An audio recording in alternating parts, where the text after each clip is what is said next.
নমস্কার। নতুন আরেকটি রান্নার রেসিপিতে সবাইকে স্বাগতম। সবাই কেমন আছেন? আশা করছি সবাই ভালো আছেন। বরাবরের মতো আবারও আরেকটি রেসিপি নিয়ে চলে এসেছি। আজকে বানাবো আমার প্রিয় ফিরনি। তো ফিরনি আমার তো খেতে খুব বেশি ভালো লাগে। আপনাদের কেমন লাগে আমাকে অবশ্যই জানাবেন, এবং আমার রেসিপিটি দেখার জন্য সবাইকে অনুরোধ করলাম। চলুন রেসিপিটি শুরু করা যাক। এখানে আমি 1 কাপ পোলাও চাল ভালোভাবে ধুয়ে জলের মধ্যে ভিজিয়ে রাখবো 30 মিনিটের জন্য। তারপর এখানে আমি কিছু কাজু বাদাম অল্প দুধের মধ্যে দিয়ে আমি ভিজিয়ে রাখবো, তাও 30 মিনিটের জন্য।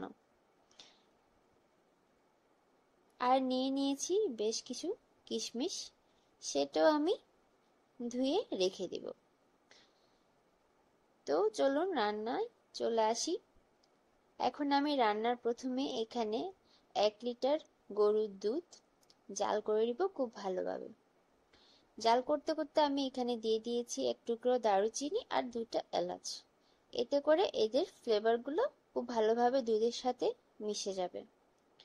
তো দেখতেই পেলেন আমি খুব ভালোভাবে নাড়াচাড়া করে দুধটাতে বলক তুলে নিয়েছি। লক্ষ্য রাখতে হবে এতে যাতে সর বেঁধে না যায়, সেজন্য খুব ভালোভাবে নাড়াচাড়া করে নিতে হবে। আর আমি এখানে যে পোলাও চালগুলা 30 মিনিটের জন্য ধুয়ে রেখেছিলাম, সেই পোলাও চালগুলা আমি ব্লেন্ডারে হালকা একটু ব্লেন্ড করে নিয়েছি। খুব বেশি গুঁড়া করব না, 3-4 ভাগ এরকম হবে চাল। এমন অবস্থা করেই আমি গুঁড়ো করে নিয়েছি, এবং ওই চালটা এখন এখানে দিয়ে দিব। তো চালটা দিয়ে খেয়াল রাখতে হবে খুব বেশি ভালোভাবে নাড়াচাড়া করতে হবে, যাতে করে দলা পেকে না যায়, সেদিকে ভালোভাবে লক্ষ্য রাখতে হবে। মোট কথা চামচ নাড়ানো বন্ধ করা যাবে না। আর আমি পছন্দ মতো কিশমিশ দিয়ে নিয়েছি। এখন আমি চালটা খুব ভালোভাবে ফুটে ওঠার জন্য অপেক্ষা করছি। চালটা খুব ভালোভাবে ফুটে আসলে এখানে দিয়ে দিয়েছি দুধ আর বাদাম ভিজিয়ে রাখা যে পেস্টটা করে নিয়েছি আমি ব্লেন্ডারে, ওইটাই আমি এখানে দিয়ে নিয়েছি। বাদামটা জাস্ট টুকরো টুকরো হবে, ছোট ছোট দানা দানা।